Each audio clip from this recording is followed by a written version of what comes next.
Negotiable instruments का जो chapter है ना, इसमें एक बहुत ही बढ़िया कॉन्सेप्ट है जो बहुत बच्चों का फेवरेट है, जिसका नाम है प्रेजेंटमेंट ऑफ नेगोशिएबल इंस्ट्रूमेंट्स। तो क्या हाल है मेरे सीए फाउंडेशन के नादान परिंदों। मैं उम्मीद करता हूं आप सभी बहुत बढ़िया होंगे, स्वस्थ होंगे, पढ़ाई बहुत ही सॉलिड चल रही होगी। Welcome to lecture number 2 of law का मिनी डोज, जहां हम बात करने वाले हैं वो टॉपिक्स जो इंपॉर्टेंट है या फिर टेक्निकल है, जो आपके एग्जाम के लिए बहुत ही रिलेवेंट है, जिसका मिनी डोज आप लोगों को मिलने वाला है। तो सर हमारा एक लेक्चर ऑलरेडी जा चुका है मिनी डोज का, जो है कि हमारा कौन सा लेक्चर था सर? वो हमारा था लिफ्टिंग ऑफ कॉर्पोरेट विल का। लगभग 30-40 मिनट के अंदर मैंने सारे केस स्टडीज को एक्सप्लेन किया है, प्रॉपर मॉड्यूल के लैंग्वेज वगैरह के साथ हमने कवर अप किया है, जरूर देख लेना। इसके साथ में सर अब मैं आप लोगों को लेकर चल रहा हूं प्रेजेंटमेंट के टॉपिक की तरफ में। बिना समय को खराब करते प्रेजेंटमेंट का टॉपिक मैं आपको पहले समझाता हूं, एक बेस देता हूं, जिसके तहत पूरी नींव सेट हो जाएगी। क्या आप सभी तैयार हैं? बिल्कुल तैयार है सर, आप शुरुआत करिए। देखो मेरी बात सुनो, मैंने कहा कि प्रेजेंटमेंट का टॉपिक आप लोगों को टेक्निकल लगता है, I completely understand this.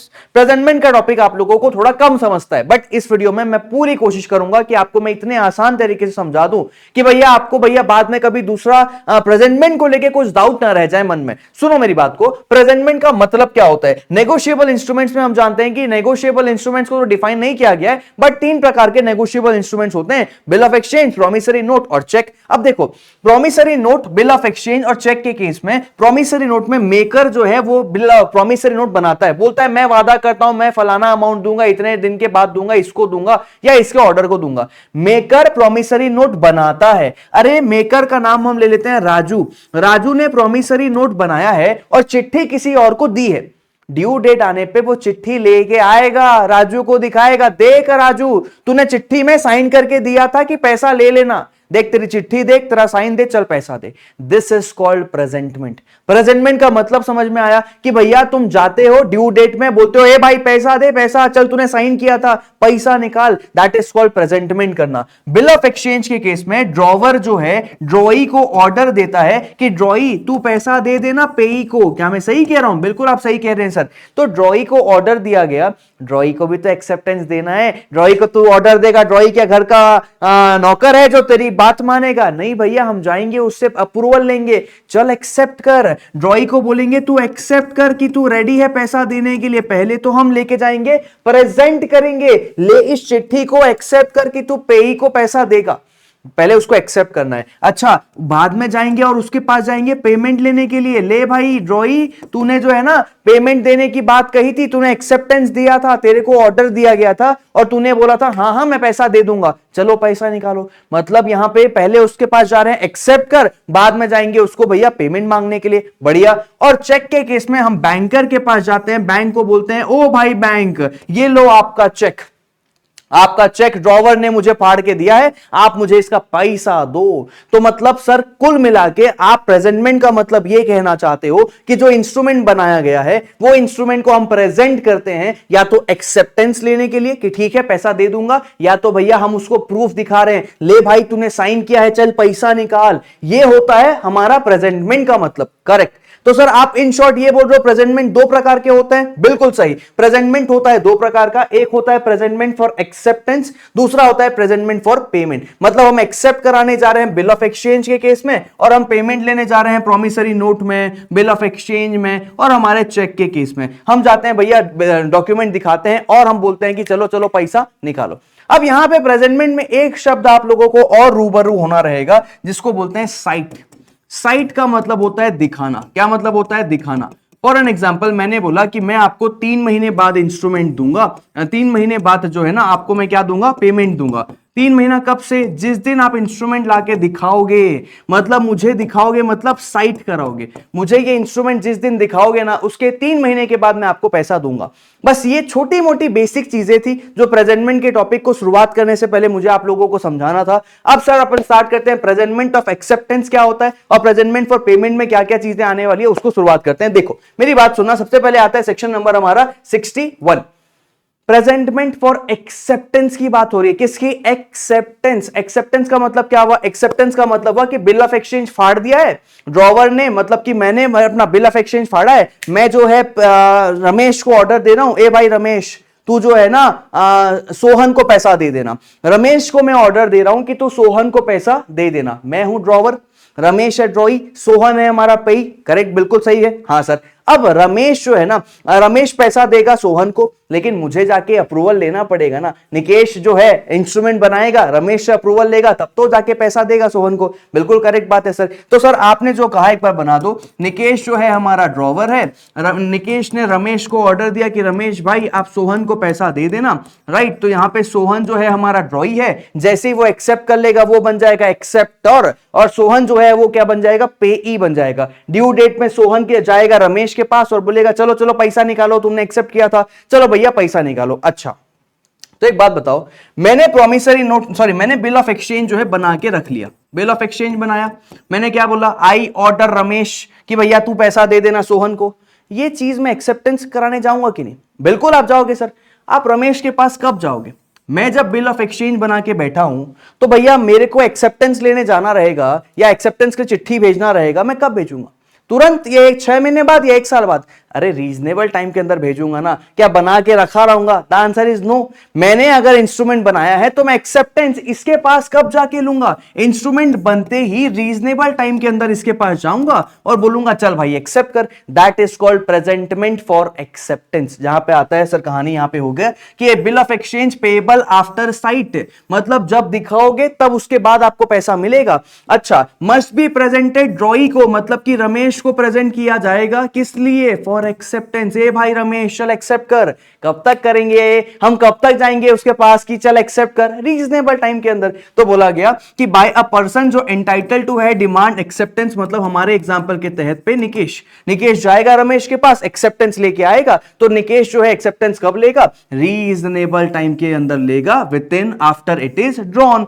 And business hour में जाऊंगा, बिजनेस डे में जाऊंगा, रात को 2:30 बजे आऊंगा मैं प्रेजेंटमेंट लेने, ऐसा तो नहीं होने वाला है, राइट? बिल्कुल सही बात है सर।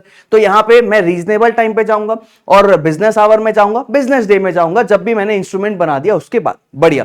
अच्छा, अगर मैं नहीं गया तो, अगर मैंने डिफॉल्ट कर दिया उस इंस्ट्रूमेंट में, तो कोई पार्टी वहां पे लाइबल नहीं है कि भैया अब वहां पे वो पर्सन जो मेकिंग सच डिफॉल्ट, मैंने डिफॉल्ट किया, मैं जा ही नहीं रहा हूं उसके पास एक्सेप्टेंस लेने के लिए, अब भैया कोई भी पार्टी लाइबल नहीं है, क्योंकि डिफॉल्ट मेरा है, लाइबिलिटी मेरी रहेगी, मेरी गलती की सजा दूसरे लोग क्यों भुगतेंगे, इसलिए नो पार्टी इज लाइबल।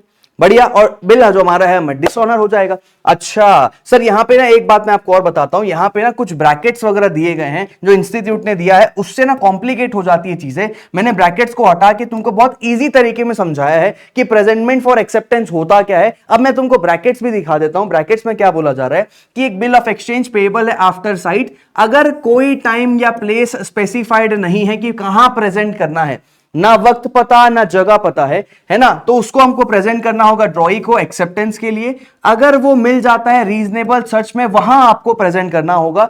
तो भैया बाय अ पर्सन जो एंटाइटल है डिमांड करेगा एक्सेप्टेंस, मतलब कि निकेश एक्सेप्टेंस डिमांड करेगा, रीजनेबल टाइम में करेगा, बिजनेस आवर में करेगा, बिजनेस डे में करेगा। डिफॉल्ट किया, कोई पार्टी वहां पे लाइबल नहीं है। अच्छा, अब मैं तुमको ना और शॉर्टकट में सिखाता हूं, तुमको कभी प्रॉब्लम होगा ही नहीं समझने में। सुनना, अगर टाइम या प्लेस डिसाइडेड नहीं है तो नो टाइम डिसाइडेड, तो रीजनेबल टाइम में जाएंगे।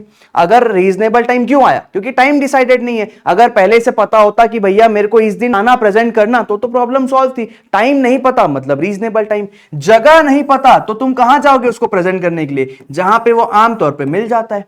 मतलब रीजनेबल टाइम कब होगा? जब टाइम पता नहीं है। जगह कब होगा? जब भैया जहां पे वो मिल जाता है वो जगह कब मिलेगी? जब हमने आपस में कोई जगह डिसाइड ही नहीं किया। निकेश और रमेश के बीच में कोई ऐसी जगह डिसाइड नहीं हुई कि रमेश कहता है ए भाई निकेश, तू मेरे पास आएगा ना इंस्ट्रूमेंट लेके, तो मैं ना यहां पे मिलूंगा वहां मिलूंगा, मैं जगह की कोई बात ही नहीं हुई है। तो हम उसको कहां प्रेजेंट करेंगे? जहां पे वो आमतौर पे मिलता है, राइट सर।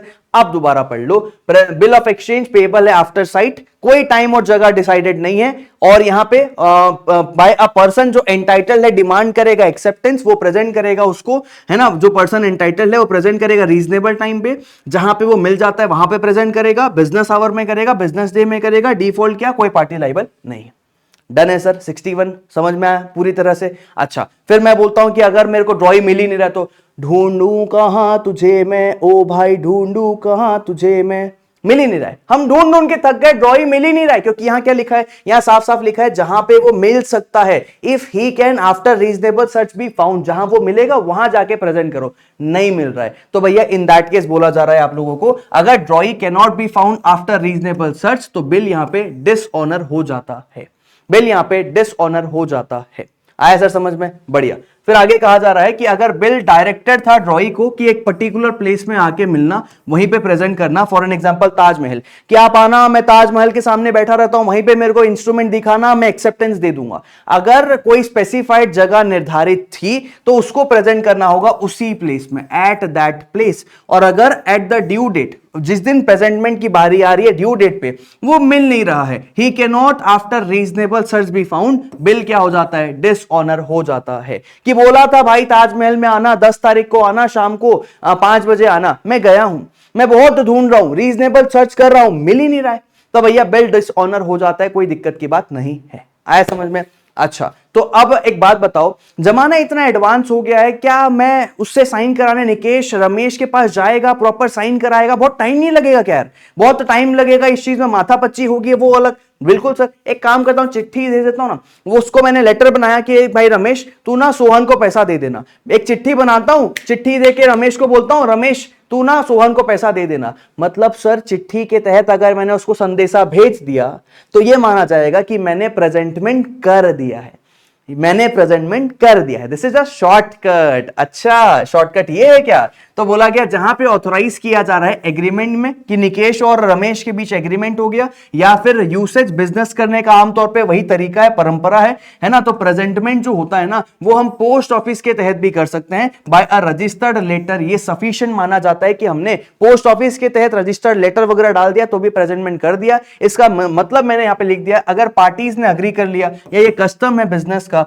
तो यहां पे इंस्ट्रूमेंट को प्रेजेंट किया जाएगा पेमेंट या फिर एक्सेप्टेंस के लिए। कैसे? By sending through registered post, मतलब physical face to face presentment की कोई जरूरत नहीं है। ये मैंने शॉर्ट में आप लोगों के लिए यहां पे मीनिंग भी दे दिया है। डन सर, हमारा 61 यहीं पे कंप्लीट हो गया। समझ में आया? मजा आया? बढ़िया है ना। चलो 62 की तरफ चले। बिल्कुल सर, देखो अब बात करने वाले हैं प्रोमिसरी नोट की, presentment of promissory note for site. एक बात बताओ यार, presentment of promissory note for site का मतलब है कि अगर मैं आपको पूछता हूं कि यार आई प्रॉमिस, मैं तेरे को वादा करता हूं जब भी तू इसको प्रेजेंट करेगा ना, when ever you present, when ever तू जिसको जब भी इसको प्रेजेंट करेगा ना, तो भैया उसके बाद से तेरा ड्यू डेट स्टार्ट होगा। कि फॉर एन एग्जांपल मैंने बोला 3 months आफ्टर साइट, मैं तेरे को पैसा कब दूंगा? जब तू ये मुझे इंस्ट्रूमेंट लाके दिखाएगा, उसके 3 महीने के बाद दूंगा। तो आप ये इंस्ट्रूमेंट को कब दिखाओगे? जल्दी से जल्दी कोशिश करोगे ना कि मैं ये इंस्ट्रूमेंट दिखा दूं ताकि ड्यू डेट जल्दी से जल्दी आए। आप जितना लेट करोगे इंस्ट्रूमेंट दिखाने में, ड्यू डेट उतना दूर जाता जाएगा। क्या मैं सही कह रहा हूं? बिल्कुल आप सही कह रहे हैं सर। तो बस यहां पे कहानी यही बोली जा रही है कि presentment of promissory note for site, जहां पे सेक्शन 62 बोलता है प्रोमिसरी नोट जिसका पैसा मिलेगा पेबल है सर्टेन पीरियड आफ्टर साइट, कि 3 महीने बाद आफ्टर साइट मैं तेरे को पैसा दूंगा। रीजनेबल टाइम में फटाफट दिखा के खत्म करो ना। तो यहां पे must be presented to the maker. Maker क्यों लिखा है? कि भाई मेकर बनाता है ना, निकेश ने बनाया, आई प्रॉमिस टू पे रमेश, तो निकेश बना रहा है, मैं हूं मेकर, मेरे को प्रेजेंट किया जाएगा। ले देखो, आपने बोला था चिट्ठी दिखाना, उसके बाद ड्यू डेट स्टार्ट होगा, आपको हमने चिट्ठी दिखा दिया, ये देखो।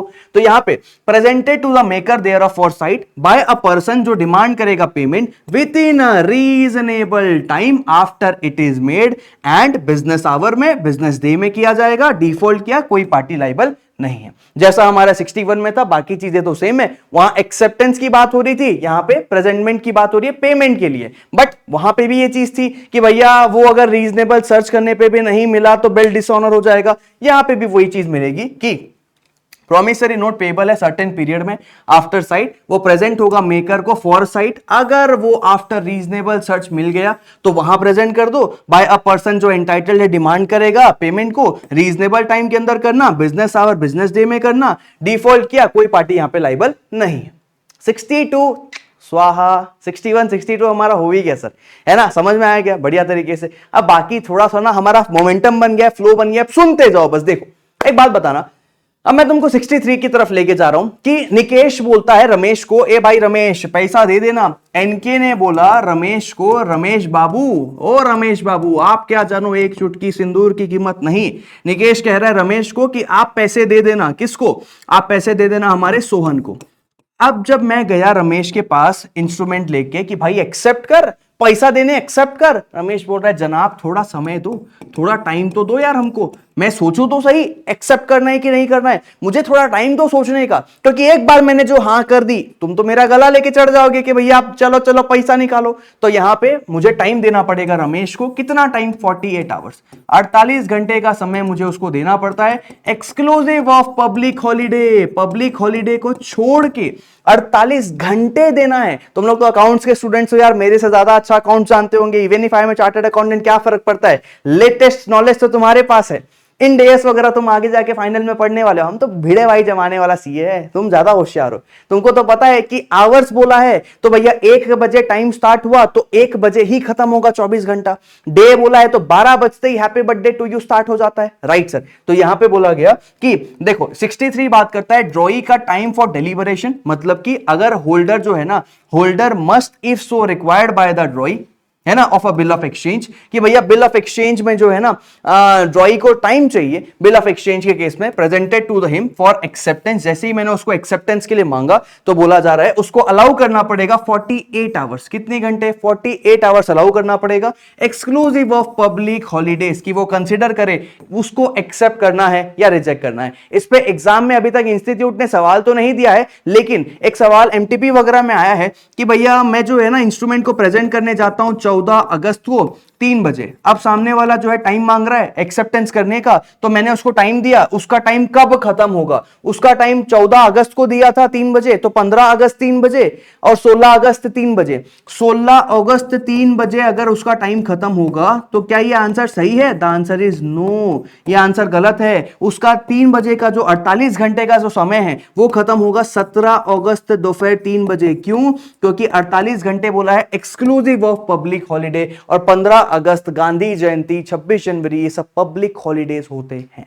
आया समझ में? Done sir. 63 भी हमारा हो गया। आगे चलते हैं प्रेजेंटमेंट फॉर पेमेंट 64 की तरफ में, जहां बात होने वाली है कि promissory note, bill of exchange और चेक जो होता है ना वो प्रेजेंट होना चाहिए। किसको? पेमेंट के लिए मेकर को प्रेजेंट करेंगे, एक्सेप्टर को प्रेजेंट करेंगे, ड्रॉई को प्रेजेंट करेंगे रेस्पेक्टिवली, कि भैया on behalf of the holder, कि भैया चलो चलो पैसा निकालो, चलो चलो पैसा निकालो। मतलब प्रॉमिसरी नोट प्रेजेंट होगा मेकर को, बिल ऑफ एक्सचेंज प्रेजेंट होगा एक्सेप्टर को, और चेक प्रेजेंट होगा ड्रॉई बैंकर को, कि भैया पैसा निकालो। बहुत सिंपल, बहुत जनरल बोला जा रहा है। डिफॉल्ट किया तो पार्टीज लाइबल नहीं होंगी, यही बोला जा रहा है कि अगर डिफॉल्ट किया उस प्रेजेंटमेंट में तो जो अदर पार्टीज है ना वो लाइबल नहीं होती है। मतलब अगर ऑथोराइज बाय एग्रीमेंट या यूसेज है, आप साफ साफ एग्रीमेंट या यूसेज कर ले रहे हो, जैसा कि हमने पहले भी देखा था, तो आप प्रेजेंटमेंट कर सकते हो रजिस्टर्ड लेटर से, पोस्ट ऑफिस के तहत आप प्रेजेंटमेंट करो, कोई दिक्कत की बात नहीं है। आप पैसा मांगने जाओ, अगर पैसा नहीं मिलेगा वहां पे पार्टीज लाइबल, मतलब आप पैसा मांगने ही नहीं जाओगे तो इन दैट केस पार्टीज यहां पे लाइबल ही नहीं होती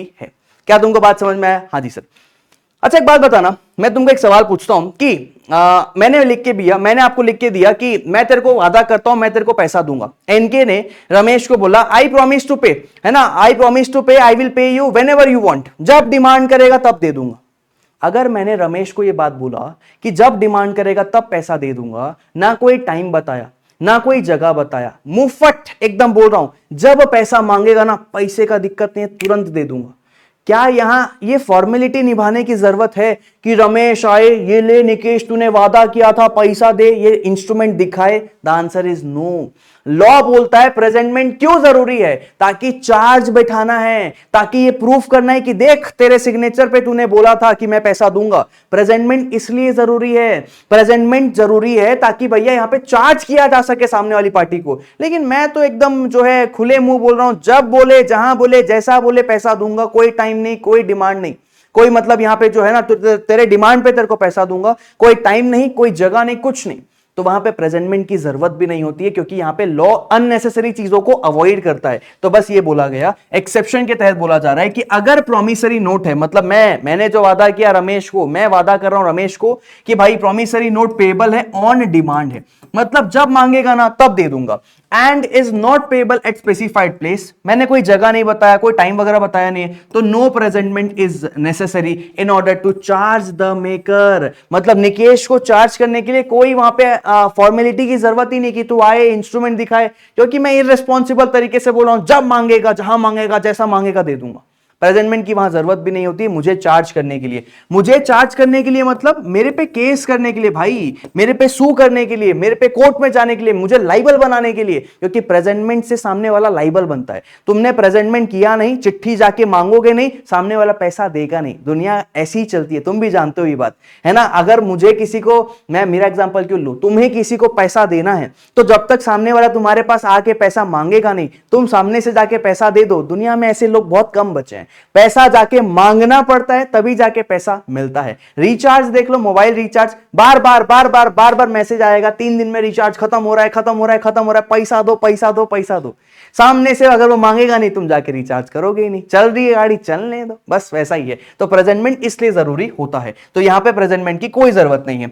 एग्जांपल के तौर पे I will pay whenever you demand, जब भी पैसा मांगोगे मैं पैसा दे दूंगा। कोई प्लेस कोई टाइम स्पेसिफाइड नहीं है। तो why unnecessary formality of presentment कि यहां पे मेकर को चार्ज किया जाए, इसकी कोई जरूरत होती नहीं है। Right sir. अच्छा, मैं एक बात आपको और समझाता हूं। हम पढ़ रहे हैं अभी प्रेजेंटमेंट फॉर पेमेंट, जो कि एक जनरल सेक्शन है। सेक्शन 64 बोलता है कि promissory note, bill of exchange, cheque के केस में आपको इन लोगों को प्रेजेंट करना है। डिफॉल्ट क्या, कोई पार्टी लाइबल नहीं है। चाहो तो ऑथोराइज बाय एग्रीमेंट या यूसेज है, बढ़िया, आप रजिस्टर्ड पोस्ट से रजिस्टर्ड लेटर पोस्ट ऑफिस के तहत भेज दो, प्रेजेंटमेंट हो गया, माना जाएगा। एक्सेप्शन में हमने पढ़ा कि प्रॉमिसरी नोट पेबल है ऑन डिमांड, जहां पे कोई प्लेस वगैरह स्पेसिफाइड नहीं है, प्रेजेंटमेंट की जरूरत नहीं है। हमने इतना पढ़ा। अब प्रेजेंटमेंट पे एक बात बताओ, मुझे एक बात समझाना।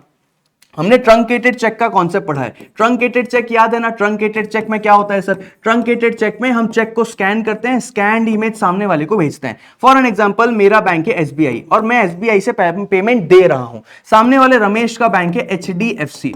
एचडीएफसी बैंक में रमेश जाएगा, मेरा जो एसबीआई का चेक है वो एसबीआई का चेक एचडीएफसी को देगा और बोलेगा ओ एचडीएफसी।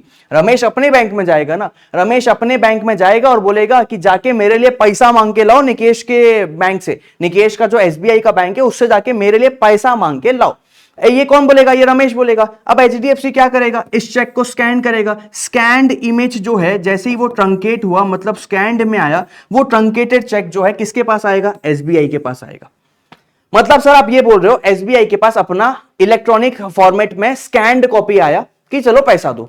एसबीआई वालों को शक हुआ, अरे कुछ तो गड़बड़ है दया, ये चेक हमारा है क्या। उसको ना थोड़ा क्या कहते हैं सस्पिशन हुआ कि भैया ये चेक हमारे बैंक का है क्या। तो एसबीआई वाला क्या फर्दर इंफॉर्मेशन मांग सकता है, एसबीआई वाला फर्दर इंफॉर्मेशन मांग सकता है क्या, कि चेक कैसे मिला, किसका है, क्या है, फलाना ढिकाना, व्हाटएवर में भी।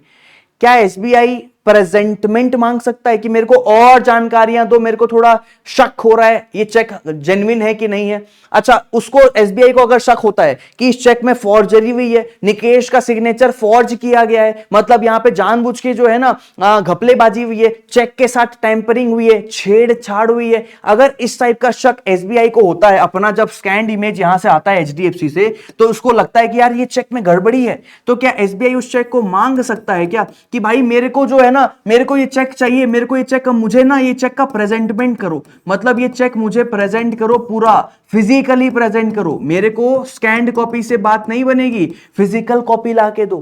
क्या ये चेक मांगा जा सकता है, बिल्कुल मांगा जा सकता है। और यहां पे एसबीआई अगर वो चेक मांगेगा तो अपने पास जब्त करके भी रख सकता है। भैया पैसा देने वाला एसबीआई है, इसके खाते से पैसा निकल रहा है, निकेश के खाते से पैसा निकल के रमेश के खाते में जा रहा है, क्लियरिंग हाउस वगैरह इन्वॉल्व है, वो एसबीआई का चेक फोटो दिखा रहा है एसबीआई वालों को और बोल रहा है चलो चलो अपना पैसा दो। तो भैया एसबीआई बोल रहा है मेरे को शक हो रहा है, मुझे पूरा प्रेजेंटमेंट लाके दिखाओ। तो इन दैट केस ये बोला जाएगा कि हाँ बिल्कुल एसबीआई जो है ये कर सकता है। कि एसबीआई क्या करेगा, एसबीआई ये बोलेगा कि भाई मेरे को जो है ना पूरा प्रेजेंटमेंट दो, तभी जाके मैं इसका पैसा दूंगा। तो बस यहां पे यही हो रहा है सर, यहां पे लिखा गया है साफ साफ, लॉ आपको क्या बताता है, लॉ बताता है कि अरे अरे अरे हाँ देखो, Notwithstanding anything contained in section 6, section 6 में जो लिखा है उसको वहीं रहने दो, कोई दिक्कत की बात नहीं है। जहां पे एक electronic image of truncated check present हो रहा है फॉर पेमेंट के लिए, इलेक्ट्रॉनिक चेक जो है ना प्रेजेंट हो रहा है पेमेंट के लिए। ड्रॉई जो है ना, ड्रॉई बैंक एंटाइटल्ड है, ड्रॉई बैंक मतलब एसबीआई वाला, एसबीआई वाला एंटाइटल्ड है कि वो डिमांड करेगा further information regarding the truncated check, जो चेक स्कैन्ड होके आया है फ्रॉम द बैंक, जो ये होल्ड करता है ट्रंकेटेड चेक को, in case of any reasonable suspicion, कि उसको शक है कुछ तो गड़बड़ है दिया, तो यहां पे फर्दर इंफॉर्मेशन मांगा जा सकता है उसके जेन्युइननेस को चेक करने के लिए, है ना। और अगर सस्पिशन इस चीज का है कि फ्रॉड हुआ है, फॉर्जरी हुआ है, टेम्परिंग हुआ है, डिस्ट्रक्शन हुआ है इंस्ट्रूमेंट का, तो हमारा ड्रॉई बैंक एंटाइटल्ड है कि वो फर्दर डिमांड करेगा इंस्ट्रूमेंट को प्रेजेंट करो, प्रेजेंटमेंट ऑफ ट्रंकेटेड चेक को बोलेगा इटसेल्फ फॉर वेरिफिकेशन, कि मेरे को फिजिकल चेक लाके दिखाओ, मैं इसको वेरीफाई करूंगा। फर्दर डिमांड किया जा सकता है, और अगर वो फर्दर डिमांड करता है तो वो उस चेक को होल्ड भी करके रख सकता है अगर वो पैसा रिलीज करेगा तो, प्रोवाइडेड दैट ट्रंकेटेड चेक जो डिमांड किया गया है ड्रॉई बैंक के द्वारा, ये रिटेन किया जाएगा अगर पेमेंट यहां पे दिया जा रहा है हमारे ड्रॉई बैंक मतलब एसबीआई के द्वारा पेमेंट हो रहा है, तो यहां पे वो रिटेन भी करके रख सकता है। आया समझ में? डन है सर। तो बस हमारा यहाँ पे 64 भी हो गया है। अब चलते हैं 65 की तरफ में, जो बात करता है आवर्स ऑफ प्रेजेंटमेंट की, कि कब प्रेजेंट करोगे। तो भैया हम जो है ना प्रेजेंटमेंट फॉर पेमेंट करेंगे made during the usual hours, जो आमतौर पर बिजनेस करने का होता है यूजुअल आवर्स, और बैंक के केस में बैंकिंग आवर्स, कि हमको तो पता है बैंक जो है सुबह 10 बजे से लेकर 4 बजे तक खुला होता है, तो चेक को रात को 10 बजे जाके तो जमा करेंगे नहीं, सुबह 10 बजे हमको लाके जमा करना होगा। फिर बात करते हैं सर प्रेजेंटमेंट की, आगे बढ़ते हैं सेक्शन नंबर 66 की तरफ चलते हैं। वो क्या बात करता है? Presentment for promissory, presentment for payment of instrument payable after date या फिर साइट। सेक्शन 66 बोलता है कि आपको जो है ना मेच्योरिटी पे आपको क्या करना होगा, प्रेजेंट करना होगा। अगर प्रोमिसरी नोट या बिल ऑफ एक्सचेंज जिसका पेमेंट कैसे मिलना है, made payment at a specified period after a date या फिर साइट, कि मैं 3 महीने बाद आपको जो है पैसा दूंगा या आफ्टर ए डेट में आपको पैसा दूंगा, जो भी मेच्योरिटी का डेट होगा उसी समय आपको जाना है, ड्यू डेट में जाओगे, मेच्योरिटी डेट में जाओगे और पैसा लेके आओगे। Must be presented for payment eight maturity. ये तो सिंपल चीज है, इसमें तो कुछ कॉम्प्लिकेशन है ही नहीं। अच्छा, इसके बाद बात करते हैं इंस्टॉलमेंट की।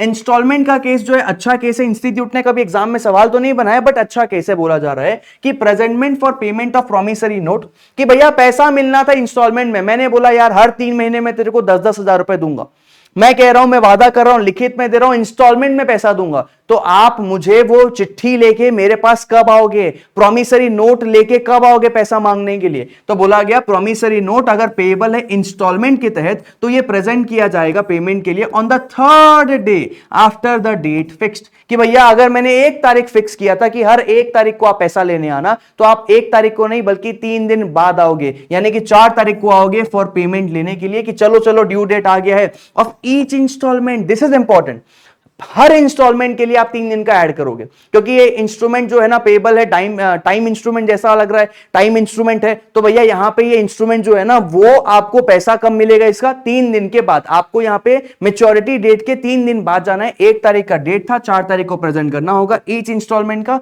और अगर नॉन पेमेंट हुआ सच प्रेजेंटमेंट का तो उसका भैया सेम इफेक्ट आएगा, non presentment of note eight maturity, कि आपने प्रेजेंटमेंट नहीं किया ये माना जाएगा, और डिफॉल्ट में पार्टीज यहां पे लाइबल नहीं होती है। जैसा इंपैक्ट आता है कि भैया प्रेजेंटमेंट नहीं करोगे पार्टीज लाइबल नहीं है, वही इंपैक्ट आएगा। ठीक, बढ़िया सर। 67 हमारा हो गया। ध्यान रखना ये ईच इंस्टॉलमेंट की बात करता है, बस ये चीज इंपॉर्टेंट है यहां पे, और 3 दिन बाद आपको जाना है, ये बात भी ध्यान में रखना। फिर बात करते हैं प्रेजेंटमेंट ऑफ प्रोमिसरी नोट, या sorry presentment for payment of instrument payable है स्पेसिफाइड प्लेस पे and not elsewhere. Specified place पे पैसा मिलेगा, कहीं और पैसा नहीं दूंगा। ए भाई तेरे को पैसा चाहिए ना, तू मेरे से ना टपरी में आके मिलना, मैं वहां पे चाय पीता हूं वहीं पे तेरे को पैसा दूंगा, टपरी के अलावा कहीं मत आना। ताजमहल आना पैसा लेने के लिए, उसके अलावा कहीं आएगा मैं पैसा नहीं दूंगा। तो प्रेजेंटमेंट फॉर पेमेंट, भैया पैसा चाहिए हमको, उसके लिए हम प्रेजेंट करने जा रहे हैं इंस्ट्रूमेंट का जो पेएबल है एट ए स्पेसिफाइड प्लेस, कि इसी जगह पे मैं पैसा दूंगा और कहीं पैसा नहीं दूंगा। तो अगर आपको पैसा चाहिए और आप पार्टीज को लाइबल बनाना चाहते हो तो आप वहीं जाके प्रेजेंट करो, प्रॉब्लम सॉल्व है। क्या दिक्कत है? कहीं और जाके तो प्रेजेंट करोगे नहीं, जहां बोला गया है यहां रहता हूं, यहां बैठता हूं, यहां इतनी बजे मिलूंगा, यहां पे पैसा दूंगा, वहीं पे आना पैसा देने के लिए। तो यही बोला गया promissory note, bill of exchange या फिर चेक मेड, ड्रॉन या फिर एक्सेप्ट हुआ है ना, पेएबल है स्पेसिफाइड प्लेस पे एंड नॉट एल्सवेयर, इसको प्रेजेंट किया जाएगा in order to charge any party. 68 के जैसा ही हमारा 69 वाला सेक्शन होने वाला है। 68 और 69 दोनों बहुत सिमिलर है। यहां पे बात कर रहे हैं कि हमको लाइबल बनाना है। अरे भैया हम प्रेजेंट करने आए थे इंस्ट्रूमेंट को, तूने ताजमहल बुलाया था, मैं ताजमहल आया था, अब तू तो मुझे मिला नहीं तो मैं लाइबल बनाऊंगा ना, सभी को लाइबल बनाऊंगा। सभी मतलब अरे पीछे के लोग, ए ने बी को इंस्ट्रूमेंट दिया, बी ने सी को इंस्ट्रूमेंट दिया, सी ने डी को इंस्ट्रूमेंट दिया, डी ने ई को इंस्ट्रूमेंट दिया, इतने सारे लोग मिल जाते हैं, एंडोजर बन जाते हैं। तो एनी पार्टी का मतलब मेकर, ड्रॉवर, एक्सेप्टर, एंडोजर, किसी भी पार्टी को लाइबल बनाना है तो भैया वहीं पे प्रेजेंट करना पड़ेगा जहां पे बुलाया गया था। इंस्ट्रूमेंट में मल्टीपल लोग होते हैं, ए ने बी को दिया, बी ने सी को दिया, सी ने डी को दिया। अब यहां पे कोई हमारा मेकर है, कोई एक्सेप्टर है, कोई एंडोजर है, हर पार्टी को यहां पे लाइबल बनाया जा सकता है, बट शर्त एक ही है, जहां वादा किया गया था पैसा देगा, वहीं पे आए थे हम पैसा मांगने के लिए और तूने पैसा दिया नहीं। ताजमहल बुलाया था, हम ताजमहल आए थे, बट तूने पैसा दिया नहीं, है ना। Payable at specified place and not elsewhere must in order to charge any party, maker, drawer, acceptor, endorser. तो भैया यहां पे प्रेजेंट किया जाएगा पेमेंट के लिए उसको वहीं पे। अच्छा 69 इसी के जैसा सिमिलर है कि promissory note, bill of exchange या फिर जो है ना हमारा ये फिर मेड, ड्रॉन और एक्सेप्टेड हो रहा है, पेबल है किसी स्पेसिफाइड प्लेस पे, मतलब कि ताजमहल वगैरह पे, in order to charge the maker या फिर ड्रॉवर। यहां पे स्कोप का दायरा सिर्फ मेकर और ड्रॉवर का है। पीछे वाले केस में एनी पार्टी की बात हो रही है, किसी भी पार्टी को आपको चार्ज करना है, 68 बोलता है। तो भैया जहां पे वादा किया गया है प्रेजेंट करने का, वहीं पे आना, पैसा लेने के लिए वहीं प्रेजेंट करना, पैसा ले जाना।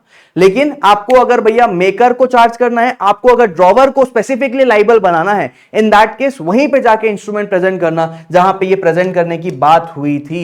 Must be presented for payment at that place. Sir summary बताओ, समरी ये है कि जहां बोला था वहीं पे प्रेजेंट करना, तभी जाके आप पार्टीज को लाइबल बना सकते हो। और अगर ऐसा कोई जगह निर्धारित नहीं है, तो कोई जगह ही नहीं पता कि ताजमहल आना है कि तेरे बिजनेस प्लेस में आना है या फिर कहां आना है, तो अब उन चीजों पे बात कर लेते हैं। क्या बोला जा रहा है देखो, प्रेजेंटमेंट जहां कोई एक्सक्लूसिव प्लेस स्पेसिफाइड नहीं है, तो promissory note, bill of exchange not being payable as mention in 68 69 के, वहां पर तो हमको जगह पता था, यहां पे हमको जगह ही नहीं पता, तो हम इसको प्रेजेंट करेंगे पेमेंट के लिए at the place of business. जहां पे अरे भैया घर में थोड़ी आदमी काम करता है, उसका खुद का एक दफ्तर होता है, दुकान होता है। जैसे जेठालाल का गड़ा इलेक्ट्रॉनिक्स है, वैसा ही जेठालाल का घर जो है गोकुलधाम सोसाइटी में है, गड़ा इलेक्ट्रॉनिक्स उसका जो है दुकान है, तो उसके प्लेस ऑफ बिजनेस गड़ा इलेक्ट्रॉनिक्स में जाना। अगर जगह निर्धारित नहीं है तो गड़ा इलेक्ट्रॉनिक्स जाना, वहां पैसा मांगना, प्लेस ऑफ बिजनेस में पैसा मांगना, या फिर उसका यूजुअल रेसिडेंस गड़ा इलेक्ट्रॉनिक्स में वो नहीं मिल रहा है, आप चाहो तो गड़ा इलेक्ट्रॉनिक्स की जगह पे गोकुलधाम सोसाइटी में भी जा सकते हो, और अब्दुल को पूछ लेना जेठालाल का घर कहां है, वो बता देगा, वहां जाके प्रेजेंटमेंट कर देना, है ना। यूजुअल रेसिडेंस ऑफ मेकर, ड्रॉई या फिर हमारा जो है एक्सेप्टर एज द केस में बी।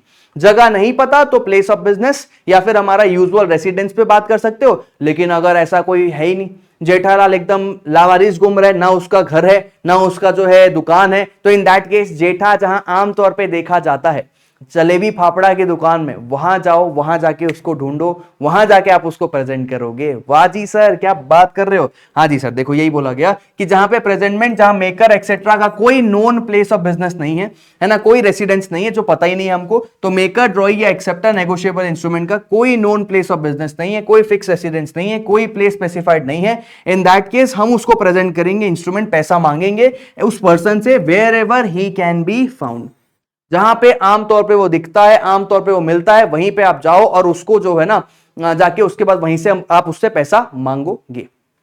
ठीक, बढ़िया सर। हाँ जी सर। अच्छा एक बात बताओ मेरे को, बैंक के केस में बैंक को प्रेजेंट करोगे ना कि किसी इंसान को प्रेजेंट करोगे? क्या बात करते हो सर, एसबीआई का चेक है तो एसबीआई को प्रेजेंट करेंगे ना, बैंक ही तो पैसा देगा, कोई इंसान थोड़ी पैसा देगा। चेक और बिल ऑफ एक्सचेंज में यही तो डिफरेंशिएशन होता है कि भैया चेक जो होता है हमेशा स्पेसिफाइड बैंकर के ऊपर बनाया जाता है और पेबल होता है हमेशा डिमांड के केस में। तो यही यहां पे आगे बोला जा रहा है कि प्रेजेंटमेंट ऑफ चेक जो है ना टू चार्ज दी ड्रॉवर। अगर आपको ड्रॉवर को चार्ज करना है, मतलब निकेश को चार्ज करना है, तो निकेश का बैंक है एसबीआई बैंक, तो एसबीआई में ही जाके पैसा मांगना, तभी जाके निकेश लाइबल होगा। अच्छा, तो बोला गया subject to provisions of 84, cheque जो होता है ना ये in order to charge the drawer, ये प्रेजेंट किया जाएगा at the bank upon which it is drawn.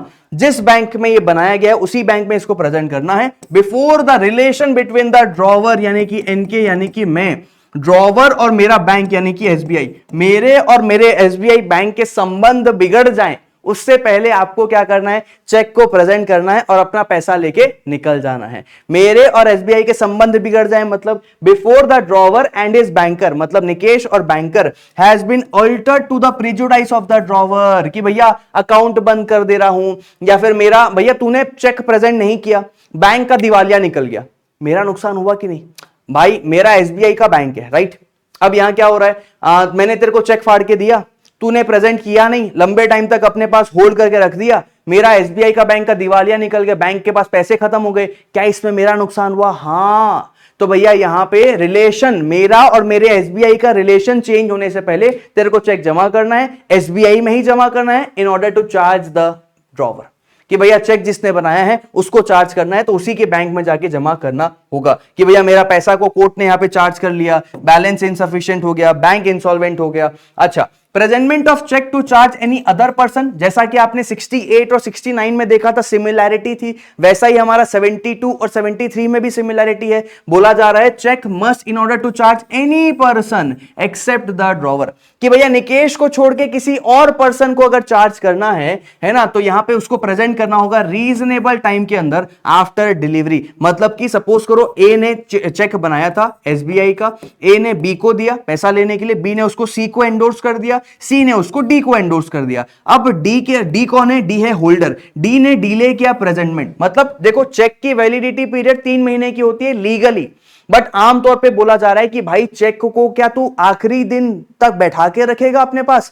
तेरे को जो पैसा कल मिल सकता है, क्या तू चाहेगा कि वो पैसा तुझे 3 महीने बाद मिले? The answer is no. तो रियल लाइफ, प्रैक्टिकल लाइफ की बात करते हैं। प्रैक्टिकल लाइफ में बोला जा रहा है भले ही चेक की वैलिडिटी 3 महीना है, लेकिन इसको तेरे को प्रेजेंट कर देना है तुरंत, जैसे ही मिला ना तेरे को भैया रीजनेबल टाइम के अंदर प्रेजेंट कर देना चाहिए। अब डी के पास, डी कौन है? होल्डर है। डी ने यहां पे डिले किया, जानबूझ के डिले कर रहा है, आराम से जाएंगे यार, मस्त, कोई दिक्कत की बात नहीं है। अब डी ने डिले कर दिया। अच्छा, D can't make liable B और सी को वो लाइबल नहीं बना सकता क्योंकि उसने डिले कर दिया। अगर तेरे डिले करने के कारण बैंक के साथ भैया कोई फ्रॉड हो जा रहा है, बैंक बैंकरप्ट हो जा रही है, बैंक का पैसा खत्म हो गया, रिलेशन चेंज हो गया, कुछ भी हुआ जिसके कारण पैसा नहीं मिल पाया, तो जो बी और सी है, देखो होता क्या है कि ए ने बी को दिया, बी ने सी को दिया, ए ने बी को दिया, बी ने सी को दिया, सी ने डी को दिया। अब अगर पैसा नहीं मिला, डी जाएगा सी के पास, सी जाएगा बी के पास, बी जाएगा ए के पास, चक्री उल्टी घूमेगी। लेकिन अगर तूने डिले कर दिया, तूने जाके इंस्ट्रूमेंट को जमा नहीं किया, you can not make any other party liable. अब तू पैसा सीधे मिस्टर ए से ले, वो भी कोर्ट वगैरह में केस करके ले, बीच के पार्टीज रिलीज हो गए क्योंकि तूने डिले किया। यही कहता है सेक्शन नंबर 73 कि चेक को in order to charge any person except the drawer, drawer को छोड़ के, क्योंकि ड्रॉवर तो अभी भी लाइबल होगा, है ना, एक्सेप्ट द ड्रॉवर। तो यहां पे प्रेजेंट करना होगा रीजनेबल टाइम के अंदर आफ्टर डिलीवरी। और पीछे वाला जो केस था ये बात करता था प्रेजेंट करना होगा बैंक में अपॉन विच इज ड्रॉन, ताकि ड्रॉवर जो है ना, ड्रॉवर और उसका रिश्ता जो है उसको चेंज होने से पहले तेरे को प्रेजेंट करना है in order to make the party liable. ठीक, अब बात करते हैं सर 74 की। 74 बोलता है in presentment of instrument payable on demand, कि भैया पैसा मिलना है डिमांड के केस में, डिमांड जब करोगे तब पैसा मिल जाएगा। तो यहां पे बोला जा रहा है subject to the provisions of section 31, मतलब कि ड्रॉई बैंक की जो लाइबिलिटी है ना टू पे द चेक, वो इनसफिशिएंट बैलेंस होना चाहिए। जो हमारा ड्रॉई बैंक होता है ना एसबीआई, निकेश के खाते में पैसा है कि नहीं वो चेक करेगा, चेक प्रॉपर्ली बना है कि नहीं वो चीजें चेक करेगा और पेमेंट को रिलीज कर देता है। बढ़िया। तो अगर चेक का पेमेंट मिलना है डिमांड पे, तो चेक को ना 3 महीने तक होल्ड करके मत रखो। ये बोला जा रहा है कि जिसको भी पैसा लेना है डिमांड में, तुरंत जाके ले ले भाई, रीजनेबल टाइम के अंदर, ज्यादा लेट मत करो। ज्यादा लेट करना अच्छी बात नहीं है कि तेरे को चेक मिला है 3 महीने तक पकड़ के मत बैठ, तुरंत जा रीजनेबल टाइम के अंदर और पैसा लेके आ। और बैंक क्या चेक करेगा? बैंक चेक करेगा कि भैया जो हमारा ड्रॉवर है, मतलब कि एनके, क्या उसके अकाउंट में इतना पैसा है कि वो जो है पैसा दिया जा सकता है, और क्या चेक प्रॉपर्ली फॉर्म वगैरह हुआ है, तो चेक का पैसा मिल जाएगा। तो यहां पे subject to the provisions of 31 में यही बोला जा रहा है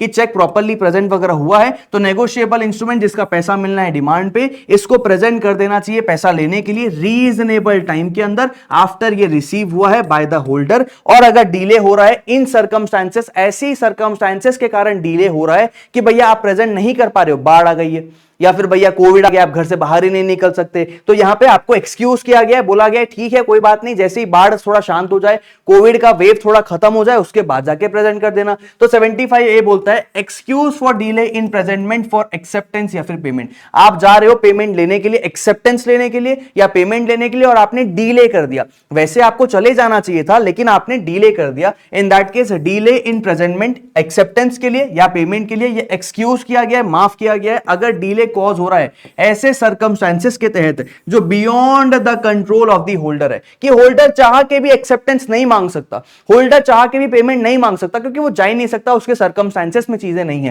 है ना। और ये इंप्यूटेबल है, मतलब उसको ब्लेम करना यहां पे बिल्कुल सही नहीं है ना। Blame to his default, misconduct या फिर नेग्लिजेंस, आप उसको नेग्लिजेंस नहीं दे सकते, मिसकंडक्ट नहीं बोल सकते, आप उस पर ब्लेम नहीं डाल सकते कि भैया तू गया नहीं था, तूने लेट किया, ये सिर्फ चीजें आप उसको नहीं बोल सकते। इस पे ना इंस्टीट्यूट ने सवाल बनाया था कि भाई अगर हम नहीं जा पा रहे हैं, ऐसे सर्कमस्टेंसेस हो गए हैं कि यहां पे हमारा प्रेजेंटमेंट करना पेमेंट या एक्सेप्टेंस के लिए पॉसिबल नहीं हो पा रहा, तो 75A बोलता है कि बिल्कुल ये एक्सक्यूज किया जाएगा, बिल्कुल यहां पे ब्लेम नहीं दिया जाएगा, नेग्लिजेंस या मिसकंडक्ट बोला नहीं जाएगा, है ना। और जैसे ही हमारा जो है ये डिले शांत होता है, मतलब हमारा जो भी प्रॉब्लम था वो शांत होता है, ठीक होता है, हम जाके यहां पे इंस्ट्रूमेंट को प्रेजेंट कर देंगे। तो जहां पे the cause of the delay ceases, मतलब जिस कारण से डिले हो रहा है वो जैसे ही शांत होता है, सीजेस टू ऑपरेट, प्रेजेंटमेंट हो जाना चाहिए with in a reasonable time. ठीक, डन है सर। अब सर आखिरी कॉन्सेप्ट, एक दो कॉन्सेप्ट बस बचे हैं, 76 77 बातें हैं। 76 क्या बात करता है समझते हैं। 76 बोलता है कि ऐसे कौन कौन से केसेस है जहां प्रेजेंट करने की कोई आवश्यकता ही नहीं है और इसके बावजूद भी you can make the party liable. Nikesh ने वादा किया था मैं पैसा दूंगा, निकेश को चिट्ठी दिखाने की जरूरत ही नहीं है, निकेश पे सीधे केस ठोक दो, वाह, प्रेजेंटमेंट की जरूरत ही नहीं है, उसके बावजूद पार्टी को लाइबल बनाया जा सकता है। हां, ऐसे कौन कौन से केसेस हैं, आ जाओ सर एक बात देख लेते हैं। देखो, बोला गया no presentment for payment is necessary, आपको प्रेजेंट करने की कोई जरूरत नहीं है और इंस्ट्रूमेंट जो होता है वो डिसऑनर हो जाता है at the due date for presentment in any of the following cases. In following cases में इंस्ट्रूमेंट डिसऑनर हो जाएगा, मतलब बाउंस हो जाएगा, मतलब जो है ना अब आपको प्रेजेंटमेंट करने की कोई जरूरत नहीं है। पहला पॉइंट देखो सर, यहां पे हमारे पास ए नंबर का पॉइंट है, ए में हमारे पास लगभग 4 पॉइंट्स है, ठीक है, ए के अंदर ही 4 पॉइंट्स है। तो पहला पॉइंट बात करता है कि अगर जो मेकर है, जो ड्रॉई है या फिर जो एक्सेप्टर है, वो इंटेंशनली प्रिवेंट करता है कि भैया मेरे को प्रेजेंटमेंट हो ही ना पाए, प्रेजेंटमेंट ऑफ द इंस्ट्रूमेंट, कि एनके ने पेपर साइन करके दिया था, बोला था मैं पैसा दूंगा, जब रमेश मेरे घर पैसा लेने आ रहा है, मैं फोन नहीं उठा रहा हूं, मैं बोल रहा हूं यार मैं विदेश यात्रा में हूं, बढ़िया ना, मैं बाली में हूं, अभी हफ्ता भर 10 दिन लगेगा, मैं जानबूझ के अपने घर के बाहर 4 कुत्ते खड़े कर दे रहा हूं कि वो भौ भौ करे उसको और भगा दे, इंस्ट्रूमेंट मुझ तक आ ना पाए, इसकी मैं अपार कोशिश कर रहा हूं, इंटेंशनली प्रिवेंट कर रहा हूं कि मेरे तक इंस्ट्रूमेंट आए ही ना, क्योंकि अगर इंस्ट्रूमेंट दिखाएगा तो पैसा देना पड़ेगा, प्रेजेंटमेंट हो गया मतलब लाइबिलिटी फिक्स हो गई, तो भैया यहां पे मैं इंस्ट्रूमेंट देखूं ना, इससे भाग रहा हूं, एकदम चोरी कर रहा हूं, भाग रहा हूं, बढ़िया। दूसरा पॉइंट बोलता है कि इंस्ट्रूमेंट पेबल था प्लेस ऑफ बिजनेस पे, कड़ा इलेक्ट्रॉनिक्स वगैरह की बात है, और उसने प्लेस ऑफ बिजनेस को बंद कर दिया, है ना, he closes such place of business, business day में बंद किया, यूजुअल बिजनेस आवर में बंद किया, कि भैया जेठालाल की दुकान आमतौर पे बंद थोड़ी रहती है, लेकिन किसी मतलब 7 दिन बंद है अचानक से, आसपास की जनता को शक हो जाएगा ना, क्या बात है यार, जेठालाल के घर में कुछ लफड़े हो गए क्या, जेठालाल तो दुकान बंद करते नहीं है। तो बस यहां पे यही बोला जा रहा है कि प्रेजेंटमेंट, भैया इंस्ट्रूमेंट का पेमेंट मिलना था जेठा की दुकान में, गड़ा इलेक्ट्रॉनिक्स में, बट उसने गड़ा इलेक्ट्रॉनिक्स बंद कर दिया, क्लोज कर दिया, कब किया, बिजनेस डे में क्लोज किया, बिजनेस आवर में क्लोज कर दिया। अच्छा, फिर बात करते हैं कि इंस्ट्रूमेंट जो था पेबल था सम अदर स्पेसिफाइड प्लेस में, कि जेठालाल ने बोला था भैया मैं जहां पे जो है ना जो नाका है ना, उस नाका में बीच में हमारा एक दुकान बैठता है जो है हमारा फाफड़ा जलेबी का दुकान, उस दुकान में आपको पेमेंट लेने के लिए मेरे से आना है। तो इंस्ट्रूमेंट पेबल था सम अदर स्पेसिफाइड प्लेस में, नाइदर ही, ना वो खुद मिला, ना उसका कोई ऑथोराइज्ड पर्सन मिला जो अटेंड करे at such place during usual business hour. अब मैं गया था पैसा लेने के लिए, ना मुझे भैया जेठालाल मिला, ना उसका कोई रिप्रेजेंटेटिव की नट्टू काका मिल जाए, बाघा मिल जाए, कोई है ही नहीं, कोई अता पता लापता, भैया है ही नहीं कोई वहां पे। इन दैट केस आपको अब इंस्ट्रूमेंट को प्रेजेंट करने की कोई जरूरत नहीं है। और तीसरा बोला कि instrument not being payable at any specified place, कोई जगह निर्धारित थी ही नहीं और मैं ढूंढ ढूंढ के थक गया, he can not after due search be found, but वो मिल ही नहीं रहा है, मैं ढूंढ ढूंढ के उसको थक गया, कहां हो तुम, कहां हो तुम, बट वो मिल ही नहीं रहा है। सर 3 पॉइंट तो एकदम आसान है। पहला बोलता है कि प्लेस निर्धारित था, उसने जगह बंद कर दिया, बिजनेस आवर बिजनेस डे में। कोई दूसरी जगह निर्धारित था, वो ना वो वहां खुद मिला, ना कोई उसको ऑथराइज पर्सन मिला जो आए अटेंड करे। तीसरा बोला जा रहा है वो कोई जगह निर्धारित था ही नहीं, हम ढूंढ ढूंढ के थक गए, वो मिल ही नहीं रहा है, प्रेजेंटमेंट की जरूरत नहीं। और पहला पॉइंट बात करता है कि वो इंटेंशनली प्रिवेंट कर रहा है कि भैया मैं जानबूझ के भाग रहा हूं कि वो मुझे इंस्ट्रूमेंट का प्रेजेंटमेंट कर ही ना पाए, बढ़िया। ए पॉइंट हमारा डन है। बी पॉइंट क्या बात करता है sir, as against any party sought to be charge, मतलब जिससे पैसा लेना है उसने ना बड़ा अच्छा आदमी है, बड़ा अच्छा आदमी है, यानी कि मैं मेरी बात हो रही है, मैंने ना भैया बिना कोई आपत्ति जताए सामने से पैसा वैसा दे दिया, कोई दिक्कत नहीं है कि प्रेजेंटमेंट नहीं हुआ है तब भी ठीक है यार, है ना। If he has engage to pay notwithstanding non presentment, अरे भैया बिफोर मैच्योरिटी, वक्त आने से पहले पैसा की कोई दिक्कत नहीं है, तूने प्रेजेंट नहीं किया कोई दिक्कत नहीं। अरे देखो प्रेजेंट नहीं किया, I am not liable to pay, but यहां पे बोला जा रहा है कि भैया तूने प्रेजेंट नहीं किया बट मैंने सामने से जाके पैसा दे दिया। इसको सिंपल अंडरस्टैंडिंग के लिए रखो कि बिफोर मैच्योरिटी, वक्त आने से पहले ही मैंने क्या किया, पैसा वैसा दे दिया और अपनी चीजें सेटल कर दी, वहां प्रेजेंटमेंट की अब कोई जरूरत नहीं है। Engage to pay notwithstanding non presentment, की प्रेजेंटमेंट होने से पहले ही मैंने जो है पैसा दे दिया। अब अगला केस जो है ये आफ्टर मैच्योरिटी जैसा साउंड कर रहा है, जहां पे मैच्योरिटी ड्यू डेट आ गई है, ड्यू डेट आ गई है जनाब, और बोला जा रहा है as against any party if after maturity, मतलब ड्यू डेट आ गया है विद नॉलेज, मेरे को पता है, एनके को ये बात पता है, होशियारी दिखा रहा है कि भैया जब तक पैसा नहीं, मतलब जब तक प्रेजेंटमेंट होगा नहीं तब तक आई एम नॉट लाइबल, मुझे ये बात पता है, स्टिल है ना, instrument has not been presented, मुझे पता है कि ड्यू डेट आ गया है और इंस्ट्रूमेंट अभी तक प्रेजेंट मेरे पास नहीं हुआ है, फिर भी मैंने क्या किया, पार्ट पेमेंट कर दिया, लाख रुपए देना था, 60,000 रुपए सामने से दे दिया, पार्ट पेमेंट कर दिया on account of the amount due on the instrument, मैंने आधा पैसा दे दिया, या मैंने वादा कर दिया कि भैया मैं पैसा दे दूंगा, amount due there on whole या फिर पार्ट, मैं वादा कर रहा हूं कि मैं पैसा दे दूंगा, मैच्योरिटी आ गई है, प्रेजेंटमेंट हुआ नहीं है, मुझे पता है, फिर भी मैं आधा पेमेंट दे रहा हूं, पार्ट पेमेंट, या मैं वादा कर रहा हूं मैं होल या पार्ट दे दूंगा, या मैं वेव ऑफ कर रहा हूं अपना ये राइट कि मैं एडवांटेज ले सकता हूं डिफॉल्ट का in presentment for payment. Sir advantage ले सकता हूं डिफॉल्ट का मतलब, अरे भैया प्रेजेंटमेंट नहीं किया, नो पार्टी इज लाइबल, तुमको पता ही है एनीवे, तो यहां पे मैं सामने से ये राइट छोड़ रहा हूं कि ठीक है तुम लोग प्रेजेंटमेंट नहीं भी करोगे कोई दिक्कत नहीं, मैं पैसा दूंगा, तो यहां पे आपको प्रेजेंटमेंट करने की कोई जरूरत भी नहीं है, ड्यू डेट आ गई है, मैच्योरिटी डेट आ गई है, स्टिल आपको अभी तक वहां पे उसने प्रेजेंटमेंट किया नहीं और आप बोल रहे हो जान दे, कर भी मत, वेव ऑफ कर दिए, आप अपना एडवांटेज ले सकते थे बट आपने एडवांटेज लेने से मना कर दिया, राइट को अपना वेव ऑफ कर दिया, इन that case presentment is also not compulsory not necessary. और एक और पॉइंट है, आखिरी पॉइंट जो हमारा बात करता है, जहां पे एज अगेंस्ट द ड्रॉवर की बात करें ना, जिसने बिल को ड्रॉ वगैरह किया था, drawer could not suffer damage from the want of such presentment, कि भैया ड्रॉवर का कोई नुकसान हो ही नहीं रहा है, तो इन दैट केस आपको प्रेजेंटमेंट करने की कोई जरूरत भी नहीं है। फॉर एन एग्जांपल मैं तुमको समझाऊं ये चीज, तो बोला गया कि ए ने बी को एक चेक फाड़ के दिया at the time of drawing it and even at the time of maturity, जब मैंने एक चेक फाड़ के दिया, ए ने बी को चेक फाड़ के दिया कि चल आ जाना पैसा लेने, है ना, पैसा बैंक में जमा करना, पैसा तेरे को मिल जाएगा, ए के खाते में पैसा ही नहीं था, अंडा अंडा अंडा जीरो, है ना, अंडा का फंडा, तो यहां पे ए के अकाउंट में पैसा है नहीं, और ए जो है बोलता है कि ये भाई तूने प्रेजेंटमेंट नहीं किया ना, बैंक में जाके तूने चेक जमा नहीं किया ना, तो अब मैं तेरे को पैसा दूंगा भी नहीं। अरे भाई तू ये कौन होता है बोलने वाला, क्योंकि तेरे अकाउंट में वैसे भी पैसा नहीं था, अगर मैं ये चेक जमा कर भी देता तो चेक तो बाउंस ही होता, चेक तो कम से कम डिसऑनर होता ही होता, पक्की बात है, क्योंकि तेरे अकाउंट में तो पैसा ही नहीं था। तो जब तूने चेक बनाया इवन एट मैच्योरिटी भी तेरे अकाउंट में पैसा था नहीं, फिर भी तू बोलता है कि भैया प्रेजेंटमेंट किया नहीं इसलिए आई एम नॉट लाइबल, ये तो तू गलत बात कर रहा है। मतलब यहां पे कि ड्रॉवर का तो कोई नुकसान हुआ ही नहीं, प्रेजेंटमेंट किया हो ना किया हो, क्योंकि मैं एनीवे प्रेजेंट करता तो चेक का पैसा तो मिलता नहीं, चेक तो बाउंस ही होना था, तेरे खाते में तो पैसे थे ही नहीं, जब तूने चेक बनाया तब भी नहीं था, ड्यू डेट पे भी नहीं था, कभी तेरे अकाउंट में पैसा था ही नहीं, तो तू नाटक तो कर ही नहीं सकता कि प्रेजेंटमेंट हुआ नहीं है बोल के आई एम नॉट लाइबल, ये तो तू बोल ही नहीं सकता। तो बस यही बोला जा रहा है कि as against the drawer, drawer का कोई डैमेज नहीं हो रहा है from the want of such presentment, in that case आपको प्रेजेंट करने की भी कोई जरूरत नहीं है। There was no balance in bank account of A, B did not present it on the due date, A can't say कि मैं डिस्चार्ज हो रहा हूं due to non presentment, as उसका नो डैमेज हुआ है ड्यू टू डिले, कि भैया उसने डिले भी किया बट कोई फर्क नहीं पड़ता, यहां पे तुम्हारा कोई नुकसान तो हो नहीं रहा है।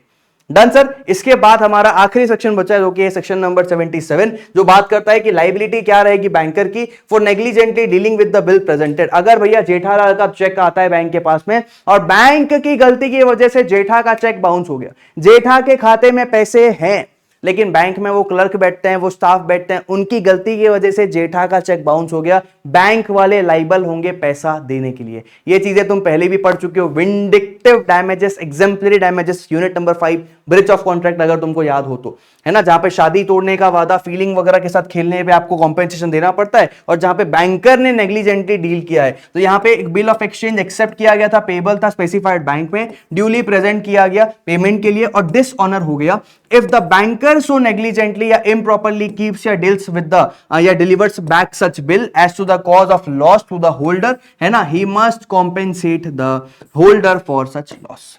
ठीक, बैंकर ने यहां पे नेग्लिजेंटली डील किया। सर ये बिल ऑफ एक्सचेंज क्यों लिखा है? क्योंकि चेक भी एक बिल ऑफ एक्सचेंज ही होता है। Cheque is a species of bill of exchange, पता है ना। बस इसी के साथ आप सभी का जो प्रेजेंटमेंट का टॉपिक है वो बढ़िया तरीके से मैंने पूरा समझाया भी है, रिवाइज भी कराया है, स्पीड भी मेंटेन किया है, फालतू की कोई बकवास नहीं, एक एक सेकंड का आपका कीमत समझते हुए आपको मैंने कम समय के अंदर अच्छे से सब कुछ क्वालिटी के साथ दे दिया है। मुझे जरूर बताना कैसा लगा, क्या ये हेल्पफुल था, आप लोगों को और मजा आया क्या? अगर मीनवाइल ये नोट्स वगैरह चाहिए तो क्यूआर कोड स्कैन कर लेना, यहाँ पे आपको नोट्स मिल जाएंगे। आप चाहो तो ये बैच वगैरह भी सर्च कर सकते हो, सीए फाउंडेशन फ्री संचय बैच वगैरह लिखोगे आ जाएगा, वहां पे आपको ये नोट्स मिल जाएंगे। और आप लोगों की मैं कैसे मदद कर सकता हूं जरूर मुझे कमेंट में बताना, मुझे बहुत खुशी होती है अगर मैं आपकी मदद कर सकता हूं तो, है ना। I will be super happy कि आपके अटेम्प्ट को, आपका कामयाबी को, आपके कामयाबी में मेरा 1% भी योगदान रहे, मैं बहुत खुश रहूंगा। ठीक है, तो सर मुलाकात करते हैं अगले वीडियो में। अपना और अपनों का ध्यान रखिए, बढ़िया तरीके से पढ़ाई रखिए, पढ़ाई करते रहिए, है ना। सबकी खुशी इसी में है कि आप पढ़ लो, आप पढ़ के कुछ अच्छा कर लो अपनी लाइफ में, सबको यही चाहिए। आप सबको खुश देखना चाहते हो तो आप बस इन चीजों को काम करो, पढ़ाई करो, मेहनत करो, पढ़ाई से जी मत चुराओ। मन नहीं लगता तब भी पढ़ना है, पढ़ के कुछ बन के दिखाना है और अपना और अपने माँ बाप का नाम रोशन करके दिखाना है। राइट सर, बस सर मुलाकात करते हैं किसी और वीडियो में। Till then take care, bye bye.